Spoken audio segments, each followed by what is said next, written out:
Namaskar. It's been a while. We uploaded a video on engineering mechanics. अभी तक की videos में हमने यूनिट 1 का मोस्टली सारा ही पोर्शन कवर कर लिया है। जस्ट कि हमारा सिर्फ एक न्यूटन्स लॉज ऑफ मोशन बचा हुआ था।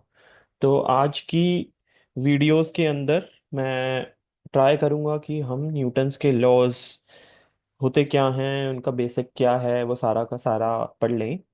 लास्ट वीडियो में जैसे मैंने अनाउंस किया था कि मैं इंडियन सेज के बारे में थोड़ा सा आइडिया दूंगा कि which Indian sage actually give the Newton's law before the Newton's. उसका थोड़ा सा idea, just to give a brief introduction, like since we are all Indian, तो इट्स लाइक आप बोल सकते हो कि एक अपनी यहाँ की संस्कृति से रिलेटेड और क्या हमने डिस्कवरीज की उसके बारे में थोड़ा सा आइडिया देके then I will move to the Newton's law. तो एक्चुअली में ऋषि कनाद हुए हैं, महर्षि कनाद। तो उन्होंने विशेषिका सूत्र बुक उनकी हुई है, उसके अंदर उन्होंने न्यूटन्स के laws way before Newton, so it is around 2000 year before the Newton's. उन्होंने उसके अंदर काफी कुछ बताया हुआ है related to these three laws. और लेटर ऑन जब हम न्यूटन्स के लॉज को पढ़ते हैं तो somewhere it is actually equivalent, same ही है। तो मैं उसके अंदर ज्यादा नहीं जाना चाहूंगा, मेरे लिए since this is a mechanics course. So main important thing for me is कि student will learn what do you mean by laws of motion. So first law, I coming back to the Newton first law. So Newton का पहला law क्या बोलता है? जैसे कि मैंने यहाँ पे इमेज के अंदर दिखा रखा है कि on a particular hand a person is actually holding few stones. तो अब वो एक पर्टिकुलर जगह पे उसको होल्ड करके खड़ा हुआ है, और हम देख रहे हैं कि जो ये ऑब्जेक्ट है ये रेस्ट में है, और जो हमारा नीचे हैंड है that is also in rest. Rest मतलब स्थिर, जो जैसे कि हमने पहली क्लासेस में भी डिस्कस किया है। तो ये दोनों रेस्ट पोजीशन पे हैं। सो न्यूटन का पहला लॉ क्या बोलता है कि object which is in rest will remain in rest. जो ऑब्जेक्ट या जो बॉडी स्थिर अवस्था में है वो स्थिर अवस्था में ही रहेगी। कब तक रहेगी?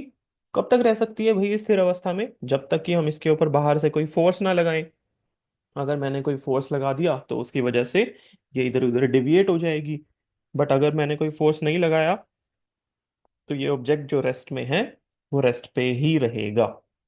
This is what is all about Newton का फर्स्ट लॉ। इसी में ही फिर वो मोशन के ऊपर और बोलता है।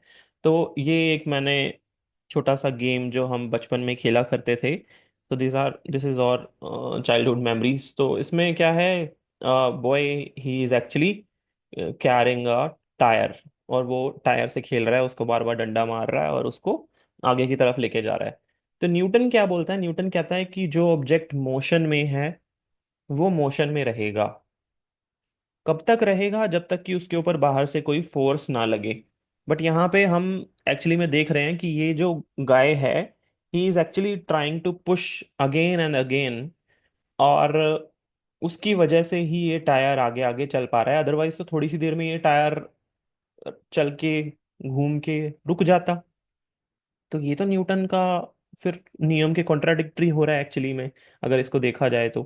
तो एक्चुअली में क्या है कि जब ये टायर धरती के ऊपर चल रहा है तो उसका एक कांटेक्ट होता है धरती के साथ।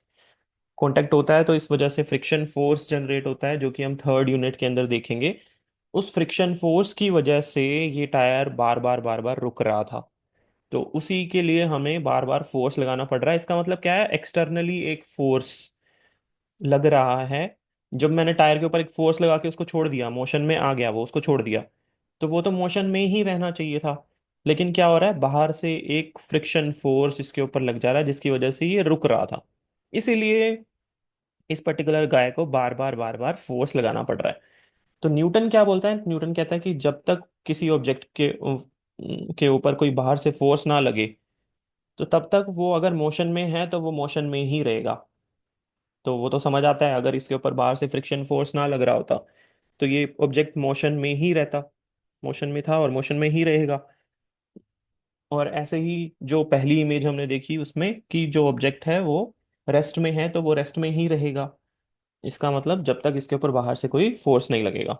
सो this is all about Newton का first law. It states that everybody continue in its state of rest or of motion, uniform motion, unless external force is applied on it. तो ये छोटा सा डिस्क्रिप्शन है, बहुत ही आसान है। कह सकते हैं कि जो ऑब्जेक्ट रेस्ट में है वो रेस्ट में ही रहने वाला है, जो ऑब्जेक्ट मोशन में है वो मोशन में ही आने वाला है। तब तक आएगा जब तक कि उसके ऊपर बाहर से एक्सटर्नल फोर्स उस बाहर से उसके ऊपर कोई ना लग जाए। So this is all about Newton का first law. So we will be studying the Newton second law and Newton third law in different videos. Thank you.